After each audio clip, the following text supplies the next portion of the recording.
The next induction to the Blues Hall of Fame is Booker T and the MGs. Please turn your attention to the screen.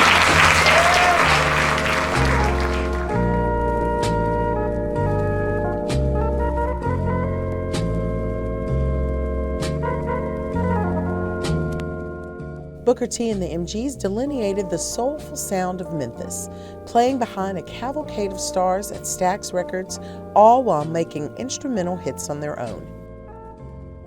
Their first record, 1962's Green Onions, was followed by 14 more chart hits, including Hip Hugger and Time is Tight.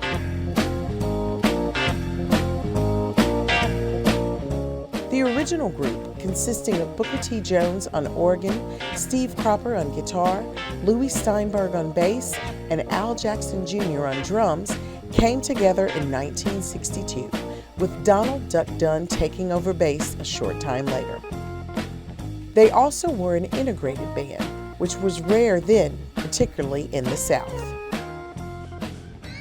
Their major contribution to Stax's blues catalog was their presence on every Albert King session there in the 1960s.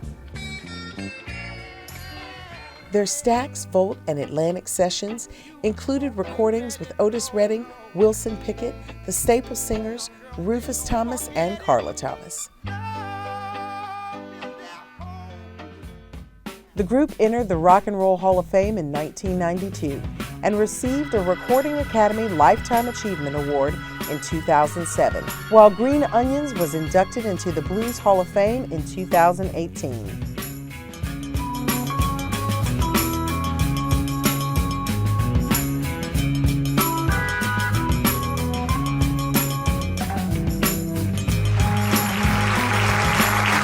Please welcome William Bell, writer and artist on the Stax label, and a man who 2 years ago released what I thought was the greatest record of the year. Bring William Bell to the stage, who worked directly with Booker T and the MGs.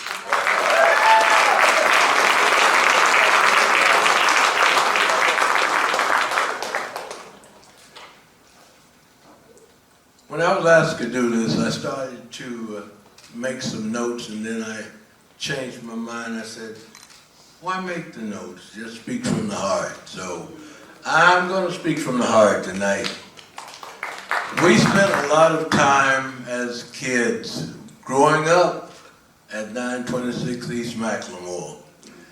Jim Stewart and Estelle Axton gave us an opportunity to come in and learn a craft and hone it and make a career out of it. These guys that I'm talking about became family. Al Jackson, Steve Cropper, Dunn, Booker T. We spent long hours, sometimes grueling hours, in the studio. Sometimes we didn't go home. We stayed the whole weekend.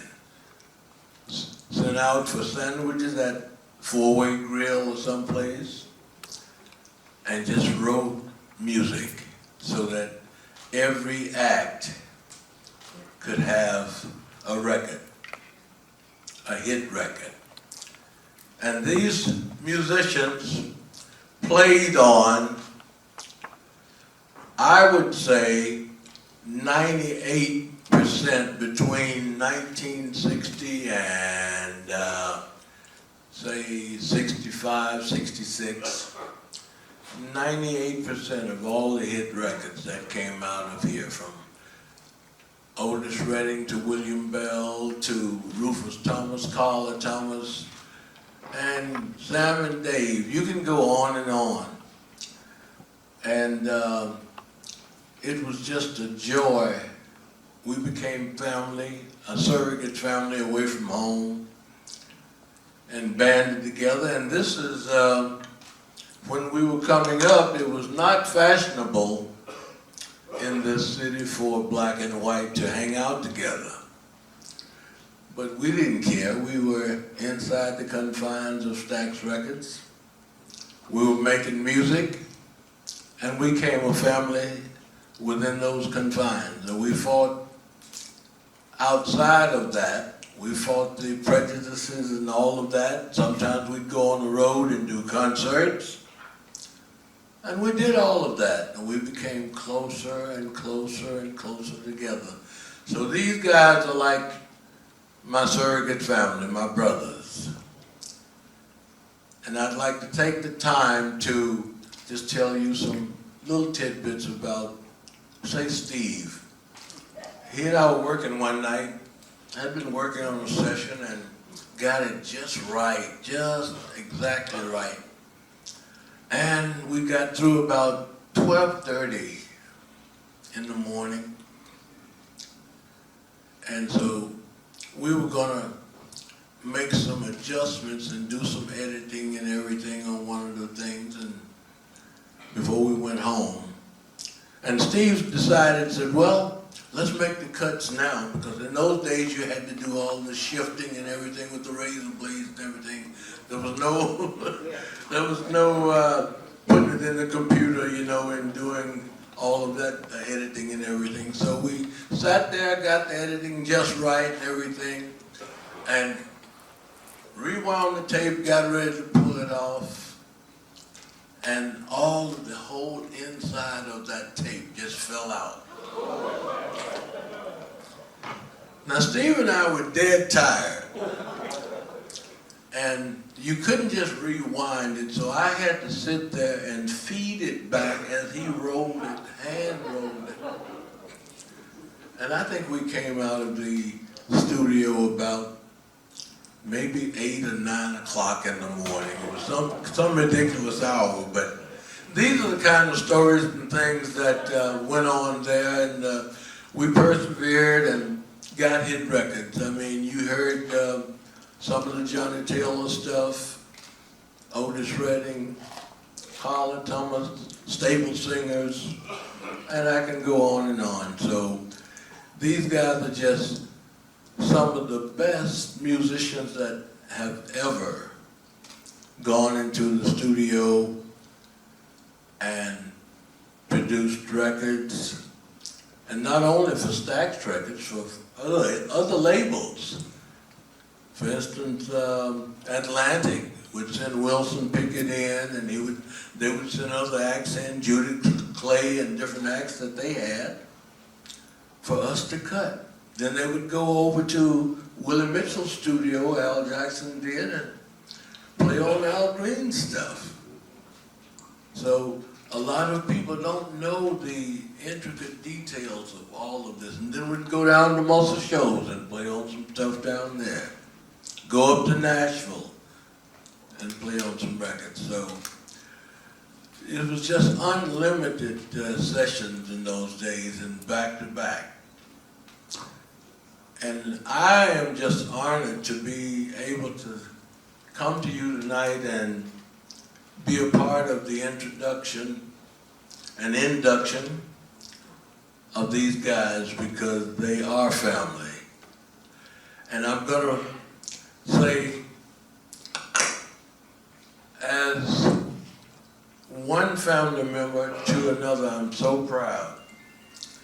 They won a lot of awards, but you know, when you get an award in your hometown and from a foundation of music like the blues, that's where all of this stuff came from. Out of those cotton fields and churches and backwoods, so that we could express ourselves and live to work another day. Ladies and gentlemen, at this time, I'd like to bring up, and I think I'm supposed to do it, Mr. Steve Cropper. To join me as I induct Steve, Duck, Al, and Booker T into the Blues Music Hall of Fame. Ladies and gentlemen, my brother, Steve Cropper.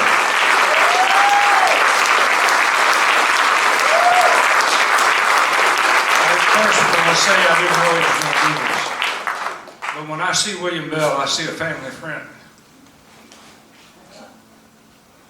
I don't see color. Never did. So I want to thank my daughter, my good friend Chan, and my lovely wife, Angel, putting up with this whole thing. And I especially want to thank my best friend in the world, Dunn.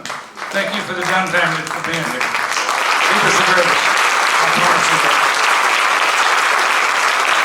And Lewie Steinberg, if anybody's here representing Lewie, God bless you, Lewie. God bless you, Bernard Purdy. And I know he was a big fan of Al Jackson, just like we were. So Duck and I had always said he was the greatest drummer in the world. If you don't believe it, watch some of the videos sometimes. He was the greatest R&B drummer I ever worked with. And William was correct. We stayed up many hours and saw daylight from the day before. And that's okay. We didn't sleep. So God bless you guys. Thank you.